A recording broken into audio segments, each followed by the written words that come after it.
Welcome to episode 49 of the Wilder Podcast. In this episode, we are joined by Clare Hill, farmer, educator, and pioneer. Together, we explore the role of regenerative farming, the importance of shifting mindsets, and the real-world experiments occurring on Plankton Farm. Chloe, good evening. Good evening, Tom. Oh my goodness. It's New Year, isn't it? Happy 2026. In February. But there is lots of excitement in the podcast 2026. We've recorded some fantastic interviews. There's lots to look forward to. If anyone is new, we are Chloe and Tom. We're husband and wife, and we've not only have the Wilder Podcast, but we've got the Grange Project as well, which is our attempt at having a positive influence on the world by restoring nature to an 80-acre farm in kind of southeast Wales. But more than just that, we're looking at ways of how we produce more food, how we support more sustainable businesses, and how we engage more people in the conversation and the education around the importance of nature. And what we normally do at the start of the podcast is give a quick update as to the things that have happened around the Grange Project in the last few weeks. So Chloe, over to you. I think the most significant moment has been our lovely community day that we had in the middle of January. And at this time of year, you really do get the special forces of volunteers coming out. So true. It is definitely wet. It's definitely muddy. It was pretty windy and cold, but we achieved a lot, which was fantastic. We did some slightly unusual planting in the polytunnel. I wouldn't know. I was outside in the wind and the rain. Overseeing, obviously, not getting stuck into the dirty bit. Yeah, sorry, Tom. We were feeling quite smug in the tunnel as we were protected from the elements. And although the rain did sound quite loud on the roof. Oh, yeah, that's terrible. No, we were having a lovely time planting some slightly exotic species in the tunnel. Go on then. What were they? So we planted kiwi, passion fruit, nectarines, cherries, peaches. So it's going to be like a tropical buffet in the next few years. Well-known native breeds.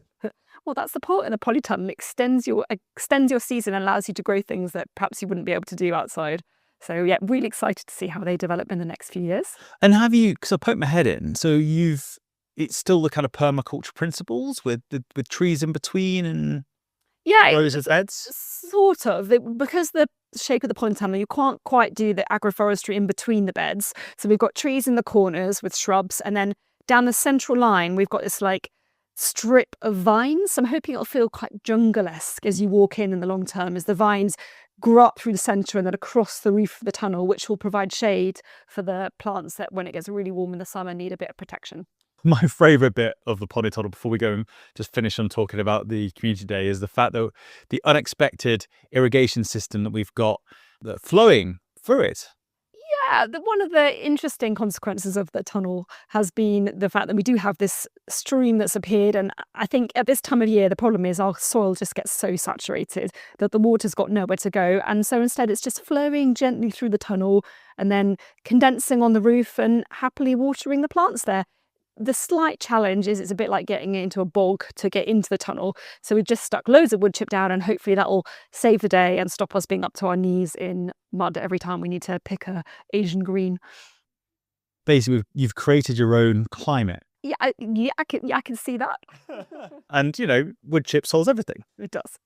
So in terms of the activities as well, we used the Grange Hub where people came, and it was a great place to kind of retreat to. We had rest, we had cups of tea, coffees, cakes, beautiful lunch that you've made, Chloe, from the produce of the market garden. We planted a few hundred trees and created brash piles, fixed and did some TLC to some of the hedgerows that we planted last year, and also started work on the wood meadow, didn't we? So pretty busy day. It was great, and it's really lovely to see the differences in the wood meadow now the trees have started to go in. Is really exciting. I can't wait to see how that develops over the next few years. As long as we can keep the deer off it. I mean, more of a fatwa against them recently as well. Yeah, there has been quite a lot of deer around. Definitely one of the biggest challenges for us in terms of the tree planting is the number of deer and their preference for our newly planted saplings. Not just newly planted. I mean, there's some kind of 5 to 10-year-old oak saplings, kind of post saplings, adolescents, and on the project, which I absolutely love and I walk past regularly, and I'm just seeing the branches get torn and mangled and ripped and bent, and we don't have any large grazing herbivores apart from the deer. So I'll say it, and I keep saying it, it's just fascinating the negative and detrimental impact that these deer, these beautiful creatures, have on our landscape. Invasive species anyway, majority of them. well, we just need to get the wolves and the bears and then we'll be all sorted. We should not be talking about that on an episode about farming, Chloe. So That is true. Yeah, and maybe not the wood. I don't think bears eat deer, actually. It's the lynx we eat, not the... moving on. So, I mean, is that it? So we move on to the interview? I think so. So like we said at the top, Clare Hill is a farmer, an educator and a pioneer. Basically, I mean, I think like a half farmer, half cool mad scientist do some awesome stuff to push forward the realms of regenerative agriculture, which we'll get into. She actually came to site here. She walked around and she actually gave us some great advice around bringing on board our own kind of cattle, how best to manage them, the kind of impact they can have, the numbers we should have. And while she's here, we took the opportunity to interview her to get her to share her wisdom with you, lovely Wilder podcast audience. I think what stands out in this conversation is just the breadth of topics we cover. We explore everything from the definition of regenerative agriculture, the impacts of industrial farming, and essentially how do we shift a paradigm? How do we help people take on board a more regenerative mindset, as well as getting into the experiments that are occurring on Plankton Farm, like the dual-purpose chicken and the wood pasture and the cattle. Claire, welcome to the Wilder podcast. Thank you. Nice to be here. Well, thank you very much for your time. You've been very generous with your time. The listeners would like to know that you've been to the project, you've had a good look around, and we spent most of the day you educating us on your area of passion and expertise. Would you mind giving us a bit of introduction to yourself and what you find yourself doing now? Yes. So my passion and expertise on grazing livestock, I think. But so where I've come from today is our farm, 80-acre farm, Plankton Farm in Shropshire, where we are livestock and perennial agriculture is what we call it. So mostly trees and perennial vegetables, plus cattle and chickens, both for laying hens and meat. I came to that farm through a background in the food industry, working for the National Farmers Union, for the Red Tractor logo, for Sainsbury's in the agriculture team, and latterly FAI Farms, which is a sustainability consultancy facing into food corporate businesses. But I discovered regenerative agriculture in about 2019, and that changed my perspective about how we grow food and really, in the end, how we do everything and how we live our lives. And that led me to then want to have somewhere to pursue and work out the art of what's possible when it comes to regenerative agriculture and livestock farming. So that's why I ended up at Plankton Farm. I'm really surprised that it's only been since 2018 that you've been immersed in the world of regenerative agriculture, because you're such a prominent figure, I would say, in lots of ways in the world, in the space. What led to that discovery? Yeah, it's a good question. I think I just started to find that things weren't working. So I was running the farm that FAI have, which is a 1,200-acre farm owned by Oxford University, run by FAI. And it's about research and working out new ways of doing things, historically focused around animal welfare. But what I found was we'd gone from it floods once every 10 years to it floods every year. Half the farm goes underwater for multiple times every year. So the way in which we'd farmed it previously just wasn't working anymore. And that made me start to question this. It can't be this hard to grow food. It's like the most fundamental thing that we need. And this is breaking everybody. And something's not right. Something's not working. And that led me to think about looking for something else. And so when you went looking for something else, was it with a clear vision in mind? You learnt and you wanted to do it yourself to prove it could be done? Or was it more a journey of, I know there should be a better way. I want to research and find what that looks like? No, it was kind of like because I'd been very committed to the way we did things. And I thought that what we needed was more research and more data. And if we could just collect more data, it would get better. So then I started I was like, all right, but we're collecting all this data and we're doing all this stuff. And we're getting these mild improvements. Mm-hmm. But at the same time as maybe we're getting slightly better growth rates on our lambs because of the changing climate. And the fact that we've all used lots of wormers in farming for a long time, we've got resistance to wormers. And so we're getting these little steps forward, but there's always something else pulling us back. And then maybe someone might mention pasture for life, where basically animals are certified having never eaten any grain. And I was thinking, well, that's not possible. We can't do that. But then I was like, well, maybe it is possible. And so it came these little things kind of once I opened my mind, what do they say? When you change what you see changes. And that's what happened for me. Then things kept falling in front of me that started to make sense. And it was for us as well, as visiting your farm was a really exciting day out for Chloe and I, because we just, we're going through a similar journey albeit from a different perspective and angle. And, coming to see you doing things differently, evidencing it, has been a huge eye-opener for us, which is why we've been trying to get this podcast for quite a while now. Let's take things back. Would you mind, for the listeners, and also for me, as listeners know, I always helps for a recap. What is meant by regenerative farming when you say that? Yeah, so it's one of those words that we don't know what it means. There isn't an easy definition. And I guess the way that I like to explain it is it's any kind of farming system or growing food where we are regenerating, whether that is the soil, the water, the way that soil holds onto the water, the people that are working within that system. And because regeneration is the opposite to degradation. And unfortunately, particularly since the Industrial Revolution and the Second World War, our food system has produced loads of volume of food, but the unintended consequence of that has been the degradation of our soil health and our biodiversity. So it's about a farming system that puts those things back. But that can be done in hundreds and thousands of different ways. So there is no if you do this one thing, it will be a regenerative system. And that does bring me on to, again, another stupid question from me. But what is the difference between regenerative farming and organic farming? Yeah, good question. And they are, in some cases, similar. So there are some regenerative farms that are also certified organic. Mm-hmm. And becoming certified organic tends to mean a couple of key things. One is the absence or the no use of chemical fertilizers and pesticides, and also lower stocking rates for livestock. So livestock have more space to live, and restrictions, of course, around numbers of animals and things. And so some regenerative farms are certified organic, but there are some organic farms that are still maybe farming in a way where their soil health is degrading over time. We'd like to think that it's not, but equally, if you're ploughing a lot and doing a lot of cultivations to stay on top of your weeds because you're not allowed to use the chemicals, which is right, but those techniques can erode soil health over time. So I think we're kind of learning now that two things go hand in hand, but one doesn't necessarily mean the other. I think that's really interesting, and perhaps one of the challenges for the world of regenerative farming, that it doesn't currently have a certification in the way that organic does. And I hear there are limitations of that in terms of sometimes the practices that are being adopted to reach that certification aren't necessarily regenerative. But then that does create a challenge for people and understanding as a consumer, what am I eating? And it's come from a regenerative system. What does that even mean? And how can I be confident that it is actually improving the landscape of which the land is being farmed as opposed to degrading it? Yeah, and I just to add to that, I think the question is how do you, because there is no certification for regenerative farming, how do you stop from just being used as a marketing ploy or marketing angle for someone who isn't actually using the correct practices?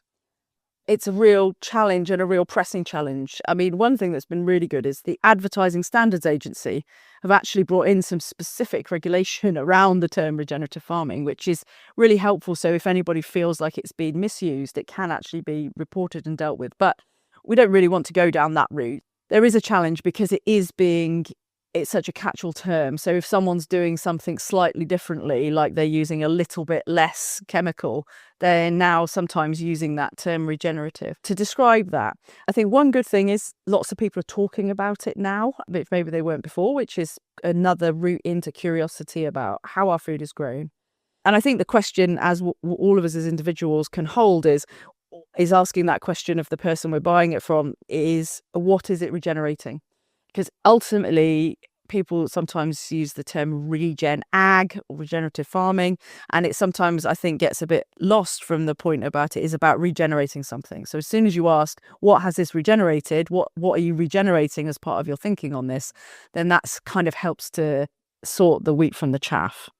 So the three of us sat around this table here now chatting away.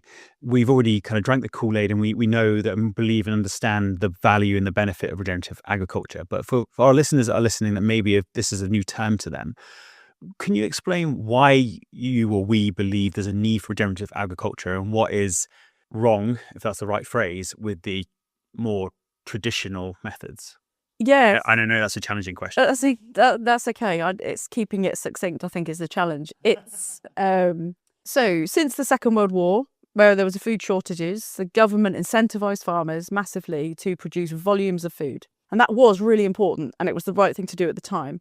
And at the same time, there was a rise in the use of chemical fertilizers. So nitrogen fertilizer came to the market, became easily accessible for farmers, and it helped grow a lot more volume of food. The unintended consequences of that push for volume only is that we've lost the quality in our food, the nutritional density. So you have to eat something like 7 carrots today to get the iron and magnesium from a carrot, compared to somebody in the 1940s would have to eat carrots. Yeah. So by making everything grow quicker and faster and relying on artificial inputs to do that rather than natural soil health, we've actually degraded the quality of our food. So that's something. And then we've got lots of issues we know, around diet-related disease and all of those things. And also that volume has created, often we've gone down a route of monocultures. So we grow a lot of a handful, I think, in the world.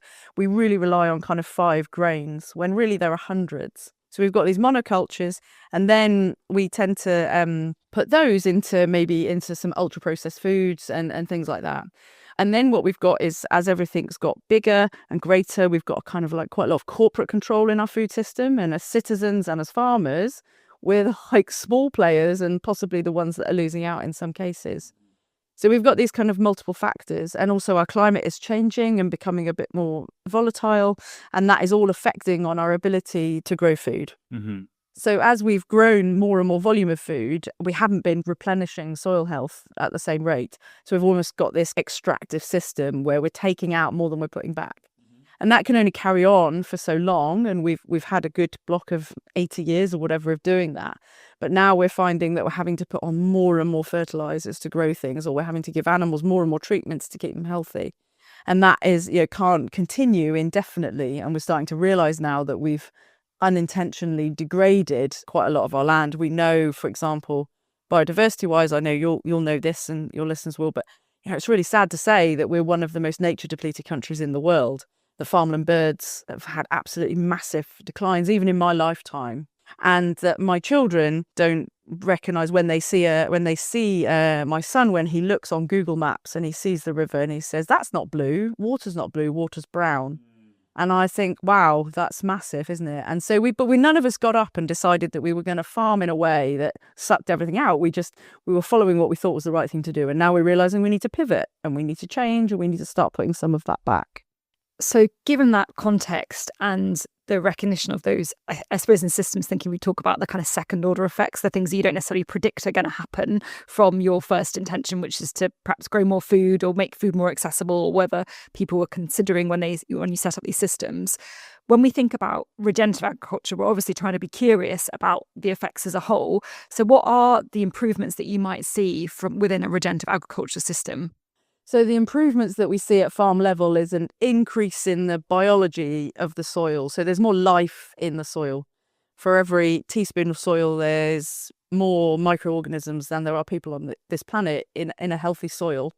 So there's so much that the soil does, and so much that we still don't even know about it. Most soil scientists would agree. But what we know is the more life, the better.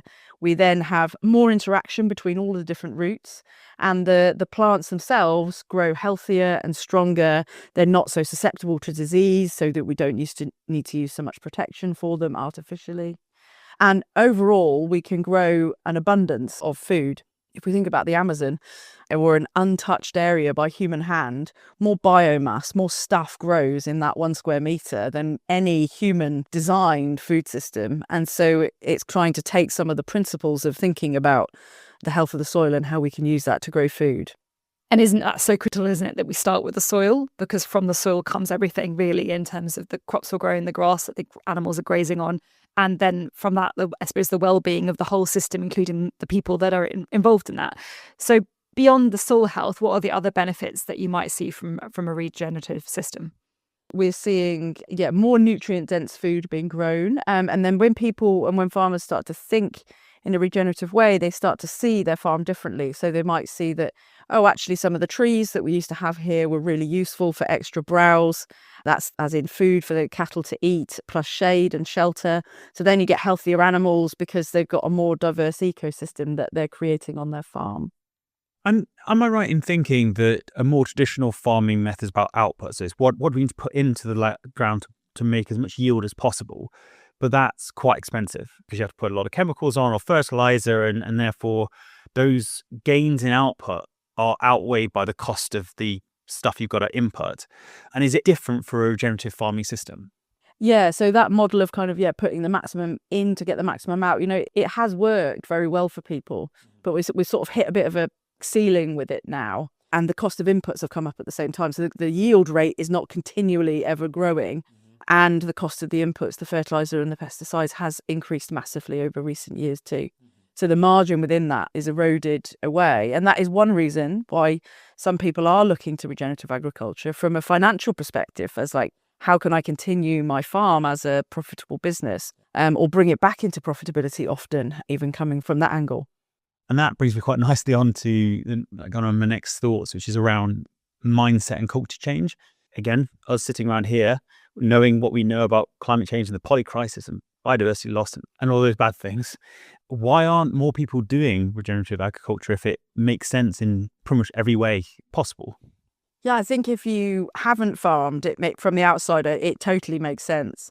But a lot of the techniques that we might use in regenerative agriculture, at times they're like the counter opposite to what we've been taught. So the model of like yield being the most important thing. So the more you get out, that's your badge of success as a farmer. If you've got a high wheat yield, or you've got lots of a high number of litres per cow, those are the sort of things that people pride their work on.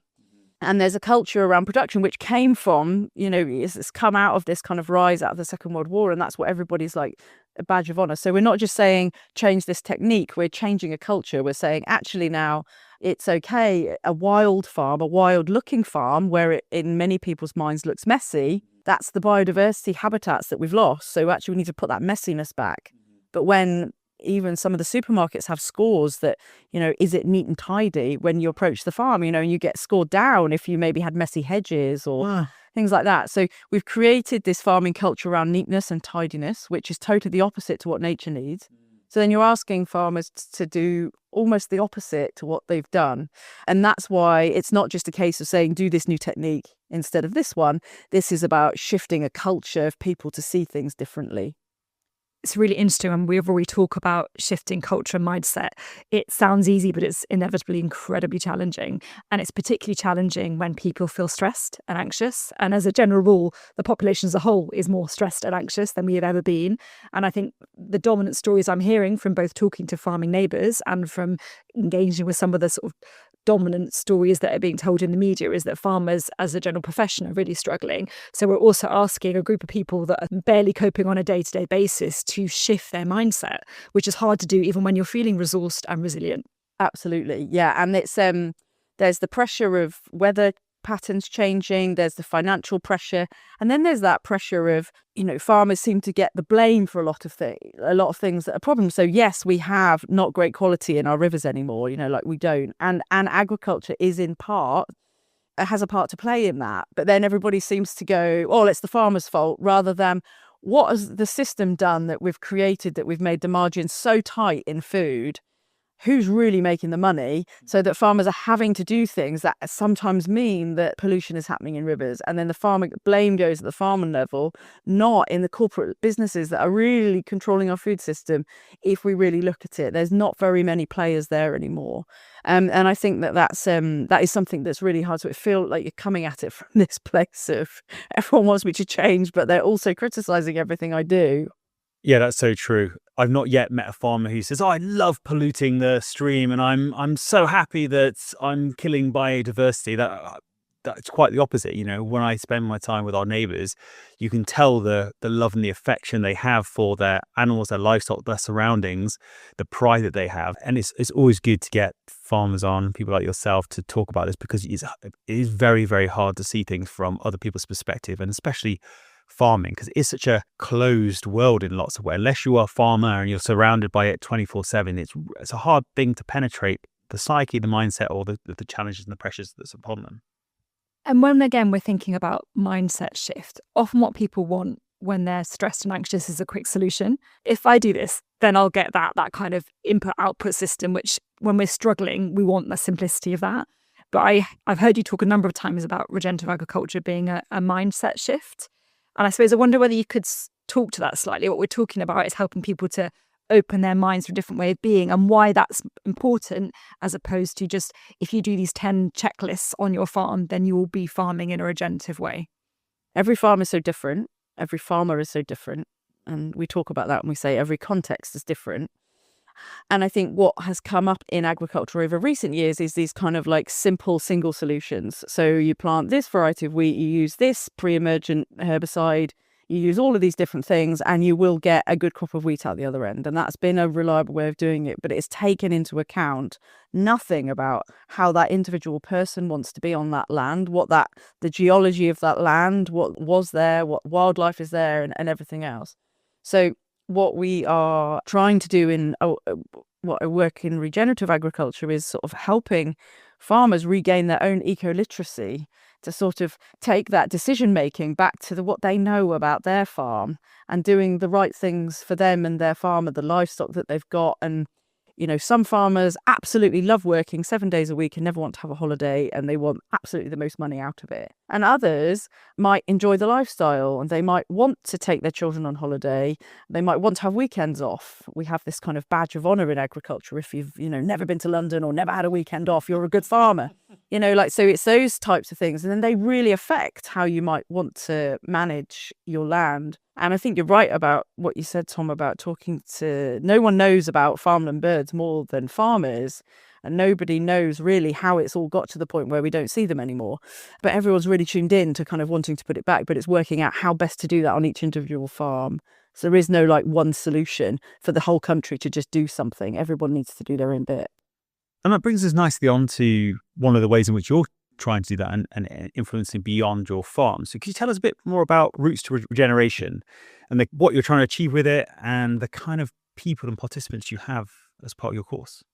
Yeah, so Roots to Regeneration is born out of a few things really, but one was getting into regenerative agriculture myself and starting to see it as a solution, and then I needed someone to teach me how to do it. So I found Caroline, who I now co-founded it with, and she taught me how to do it differently. So we need to graze the animals differently. How do I do that? What do I need to consider? And she's taught me that, and I've learned a lot along the way. And a lot of it is about being the changes. It's not been the technical thing, it's been the people around me. So the landlords saying, oh, the farm doesn't look good anymore, it's not neat and tidy, what are you doing wrong? And coaching me through how to deal with those things and how to explain what we're doing differently. And so part of it was like, well, if I've had these problems changing and I've got support around me, then how hard must it be for somebody else? Mm-hmm. And then we've seen the rise of things like Groundswell Agriculture Festival, where people are going along, getting really inspired for a day or 2 days, learning new things about how to do things differently and to regenerate more on their farms. But when you go back home and then try to slot the couple of new techniques that you've seen in the sessions you went to back into your existing farming system, often it doesn't work because it needs a kind of system approach. So we saw people kind of trying to make changes but struggling. And so we thought about how can we support that? So it's a 2-year program for people doing kind of a deep regenerative transition process.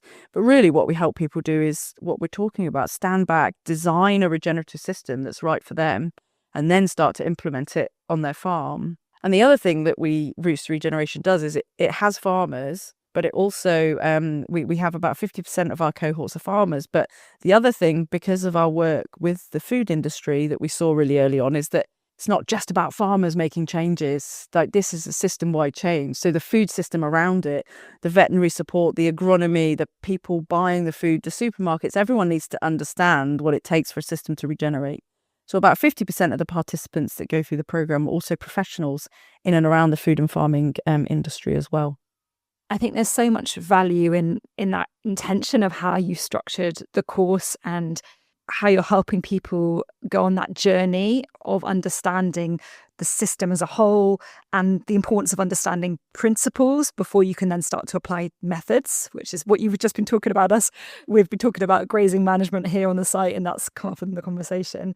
And I was really privileged that I went to a workshop with you a few weeks ago at the March's Real Food and Farming Conference. One of your recent graduates was talking about her experience of being part of the cohort. And what I was really struck by is it wasn't just about the changes that have happened on her farm, but it's about the changes that happened to her confidence, in her social relationships, in her purpose, her sense of what she was doing and why felt so clear from her descriptions, and the journey that the course supported, the development is supported in that way. I think there's a lot of connection between your course and the Embercombe rewilding course in terms of building a cohort to do it with and not feeling alone and having someone to ask and to enjoy the journey with. I mean, a very small example of that is Clare went away for a presentation somewhere and came back absolutely convinced we needed a wood meadow. But because I hadn't been on that course, the work required to bring me on the journey and to convince it's something that we should do on the land and get support from myself was a lot harder than it would have been if I was with her. And I just think it's about making sure the system around the individuals that go through this understand it, and therefore it will make it a heck of a lot easier for these people. Am I right in thinking that applications are open for the course? Yeah, that's right. We run one cohort a year of up to 20 people. Yeah, applications are open at the moment. If you just Google Routes to Regeneration, we've got a landing page with all the information on, and the cohort starts in March and runs for 2 years. Yeah, Chloe's been like, can I get on this? How do I get on this? But the link will also be in the show notes, so don't worry. So one of the major reasons why we came to visit your farm was because as we were going through our journey, we originally, we're on this journey of transitioning to less meat and knowing where the meat comes from. And at the time, we were learning about cows, and it's very easy to connect cows with global warming and methane. So we were really interested to try and explore, well, can you actually farm beef or cattle in line with nature as opposed to it just being the reason why the temperature's rising? So that was why we came to meet you. So how's that going?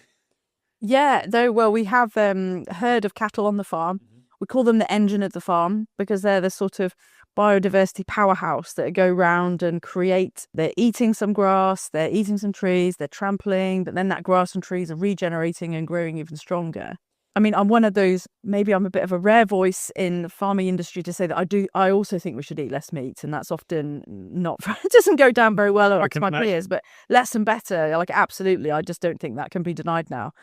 But there's not a case of no cattle ever or, grazing ruminants. The reason we use cattle is to say that although the common modern breeds that we have today, even the native ones, are a long way from maybe what used to roam when it was more wild, but, from the auroch and things, they're at most relevant animal that we have today. And because grass co-evolved with grazing animals, it's not a separate thing. It can't defoliate, it can't take its leaves away like a tree sheds its leaves in the winter. Mm-hmm. Grass doesn't do that. It needs an animal impact in order to help it grow and regenerate and reseed and all of those things. So for me, they're kind of our ecosystem engineers around the farm. Mm-hmm. And the great thing that we get out of that at the end is really nutrient dense, super healthy, tasty beef that we can all then connect with that system from. And could you just take us out, how big is your farm and how many is being farmed conventionally, and how many cattle would you have on that area, and how big is your herd now? So we have, our total herd is about 23 animals. That includes the cows, the bull, the young animals, the ones that are finishing, which is really small. And we're on 80 acres, which again is a small farm. I think we're up to 200 and something is the average farm size in the UK. And so if we were to just have cows on it and we were just cattle farmers, probably what we would do, we'd have a lot more cows, but we'd just graze them outside during the summer, probably 5-6 months of the year, if not a bit more. They'd be in sheds, and then we'd be feeding them bought in grain, maybe a bit of silage that we might make ourselves. So we'd have a lot more animals, but we would be using a lot more ghost acres is what we call it. So acres that we're having to grow elsewhere in the world or in the country to bring onto our farm to make our farm look like it's growing more. So we have fewer cattle, but the way that we do bring about the profitability side is by layering in other enterprises on top of that. So the chickens being a key one for us, and trees. We've got a lot of productive trees across the farm to layer things in that don't take away from the cattle grazing, but they add more to the farm. So would you be able to give us a little bit more detail about how you're managing the cattle at the farm? Because when we were there, I think it was almost a year ago now, there was a lot of planting happening and quite an interesting structure as far as I was concerned. Yeah, so we've planted across a large area of our grazing. We're recreating wood pasture, which was how ecologists are kind of coming to understand how a lot of the UK actually was. So some dense tree areas and then a lot more open glades with scrub and trees. So we're recreating that. We've planted trees and we've planted scrub. And the way we've done the scrub is around the base of every tree. We've planted 3 hawthorn plants, which is what would act as nature's natural tree guard. We've guarded the trees for now, but in the future we can take the guards away because they'll have the scrub. And then we've actually planted up scrubby clumps, so areas where we've just planted basically hedge plants, hawthorn, blackthorn, etc., to recreate scrubby areas. The benefit for the cattle is it's extra browse, so extra things for them to eat in the future, shade and shelter. But of course, scrub is one of the habitats that we've lost the most of in the UK. And so by bringing that in, we're bringing a lot more biodiversity and a lot more going on above and below the ground, which will all contribute to the system producing more. And you were just allowing the cattle to free roam in amongst the planting, or is there a bit more management in the grazing approach? So they free roam in the fact that they're up. We haven't fenced the trees off as such, because we use these things called a cactus tree guard, which prevents the cattle being able to nibble the tree while it's young and allows it to establish. So that's important that the cows can kind of still get in and interact around them. And then we do use a process of grazing where we are using electric fences to keep cows in certain areas on certain days. And we move the fencing every day. So basically they get fresh grass every day. But it means that what they've just grazed gets rested straight away. So they're not in a field for a long, long period of time. So the cows get the benefit of fresh grass every day, and the land or the soil gets the benefit of rest straight away, which allows regeneration. And you mentioned as well about having chickens as part of the broader system. And I find that really interesting because poultry, if we're thinking about challenges to the environment, are often really criticised in terms of the amount of waste and manure that's produced from the chicken farms. And, you know, we're very close to a part of the River Wye catchment here. That's been in the news very recently, hasn't it, about a big lawsuit that's come in against the big chicken producers in the Wye catchment and the impact it's having. So how do we have chickens in a regenerative system, and how possible is it? Yeah, I mean, that's what we're exploring, really. Definitely there are people doing what they call pastured poultry. So chickens in small mobile sheds, and those sheds move around the farm. So there is no one area where lots of manure is landing because, chicken manure is quite high in phosphates, and that's not very easily absorbed by the soil. And also with chicken, we've also got this polar opposites where we've got really small scale pasture poultry. And then, of course, our biggest producers are doing, I was speaking to someone the other day, 1.2 million birds every 8 weeks on his farms.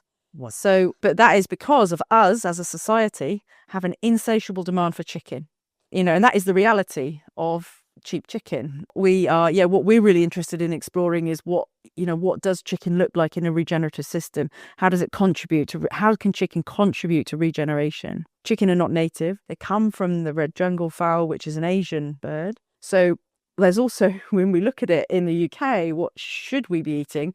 Probably geese, ducks, swans maybe, but those waterfowl are native poultry and chickens aren't. So there's lots of questions to ask, and hence why there's quite a lot of problems. So what are some of the things that you need to hold in mind? We're thinking about a holistic systems perspective about the role that chickens play, and then how can we help them play a regenerative role in a broader system?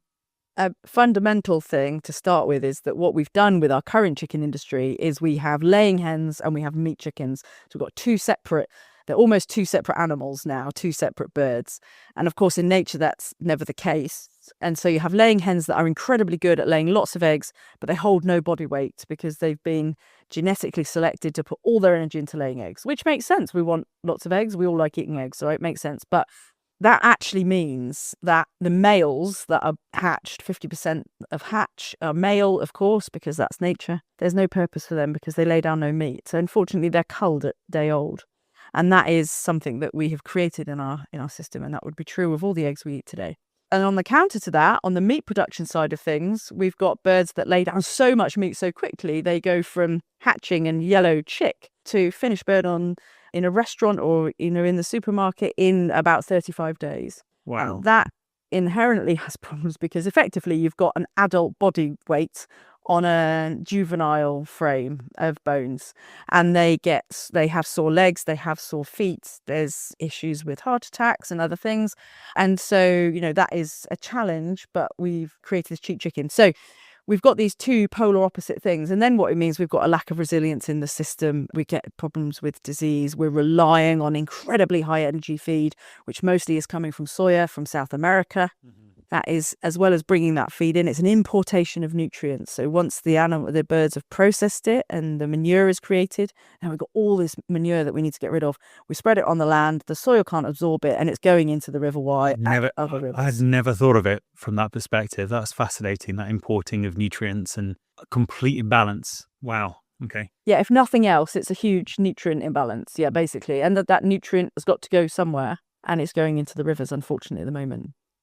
And is that necessary for chickens to have that amount of nutrients? Is that in order to produce eggs? Do they have to have all this imported grain, or is it possible to have a chicken on a purely grass-based system?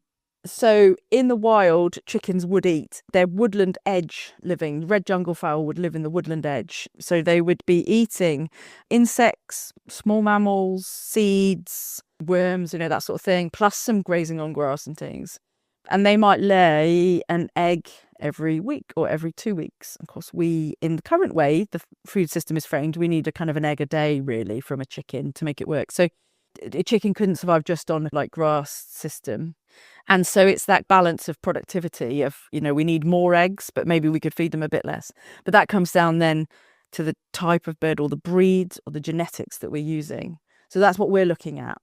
How can we get a bird that's much more resilient, that lays enough eggs? What is it? It's enough, isn't it? We all just need enough. Mm-hmm. Don't need all this excess in loads of facets of our lives. So what's enough? Enough eggs, and to lay down enough meat so that the males from that system don't have to be culled. They can grow on to be meat birds.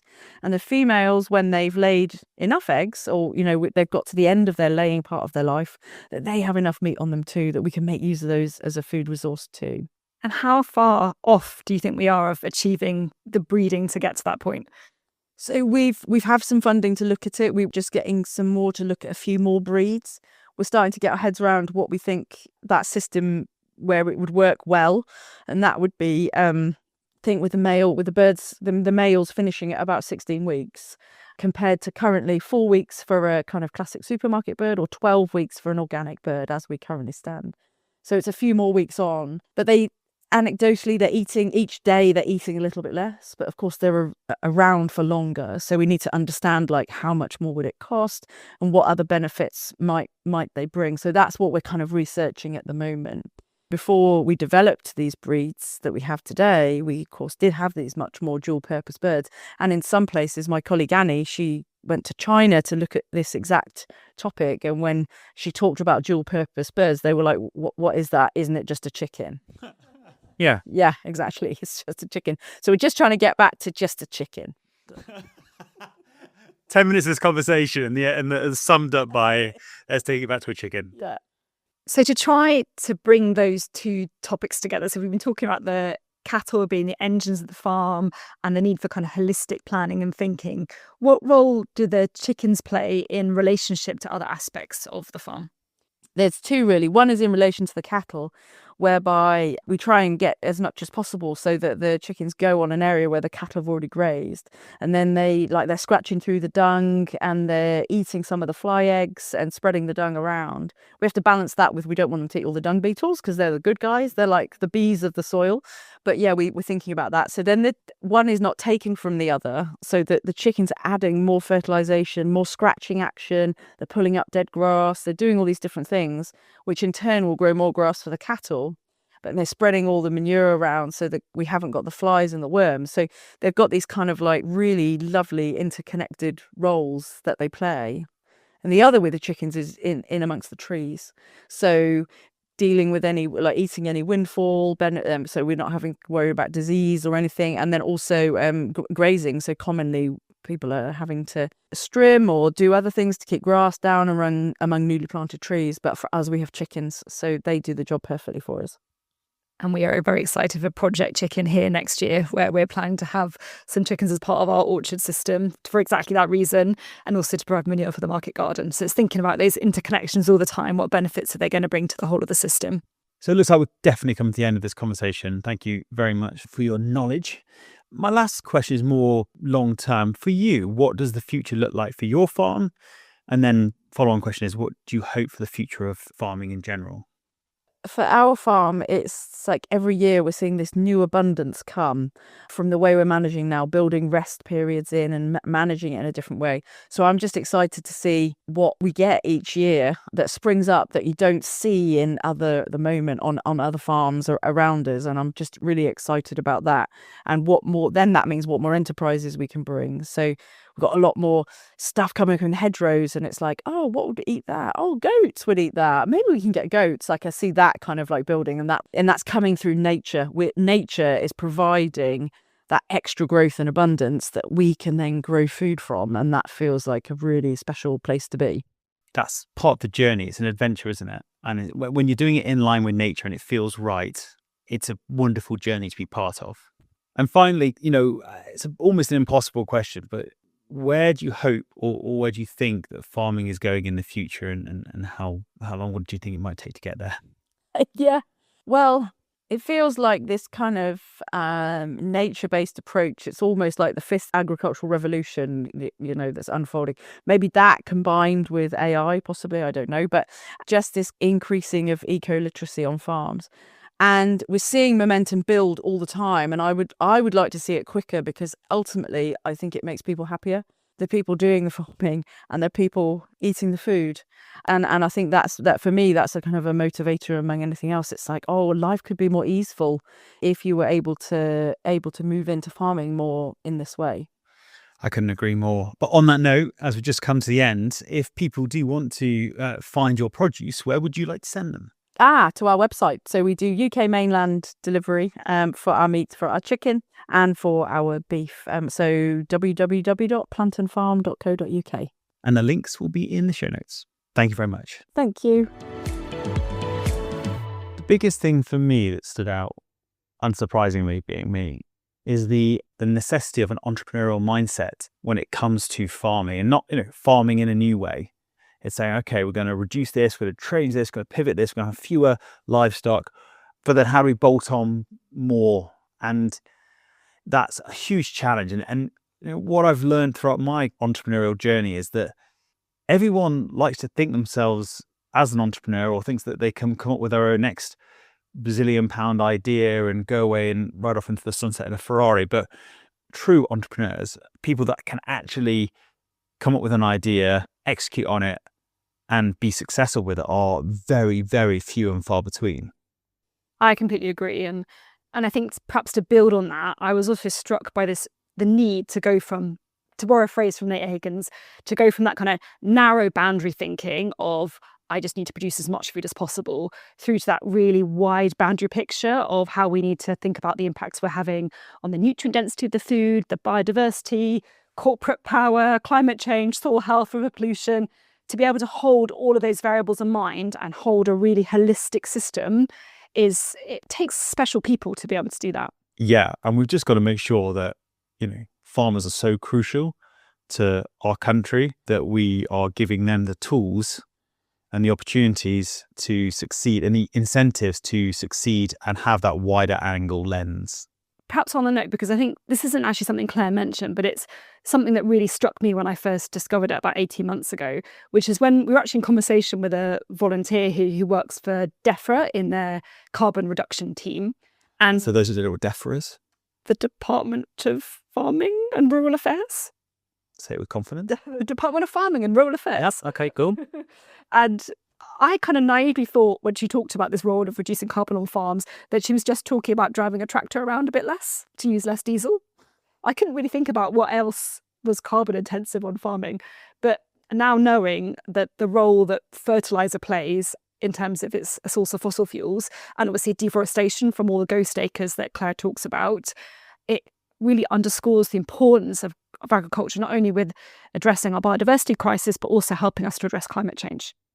And I just love that example that she gave about the chickens and the dual purpose chickens being just chickens. Just going back to just chickens, not trying to be not trying to be overcomplicated or clever or think we're better than nature. Just go, that'll do. That's the right balance. Let's go forward with that. I think what's really powerful whenever we have a conversation around agriculture or the food system is the opportunity that we as consumers can play in helping to transform that system. It's the one thing that we all do 3 times a day, mostly, is eat. So making the decisions about what we eat, where it comes from, and being thoughtful about the impacts of those choices is perhaps our little opportunity to communicate or send a message to the wider system about what's important to us. So I'll close this out by having a bit of appreciation for how hard and how diligently Clare works. It is extremely hard to push against the tide and try and create change, positive change, when everyone else is suggesting let's keep situation as normal. So, keep going, Clare. You're a massive inspiration. And if you, the listener, have been inspired by anything that she's done, then everything will be in the show notes, ranging from links to her website, so you can go and buy her meat, or links to Routes to Regeneration to have a look at her course. You're running out of time to get on it now, so have a quick look at it and send her a message if you're interested. Chloe, we've been pretty much finished? Yeah, I think so. The final thing from me is, if you've enjoyed this podcast, there are 2 things you could do. Number 1, share the episode on your socials if you think other people would benefit from it. Or number 2, not mutually exclusive, you could then, at the end of this, when this finishes, you can go onto your podcasting app and just find the Wilder Podcast and rate and review it to allow it to go up the rankings, the greasy pole, and to let other people know that this podcast exists, and hopefully there's some value to be had from it.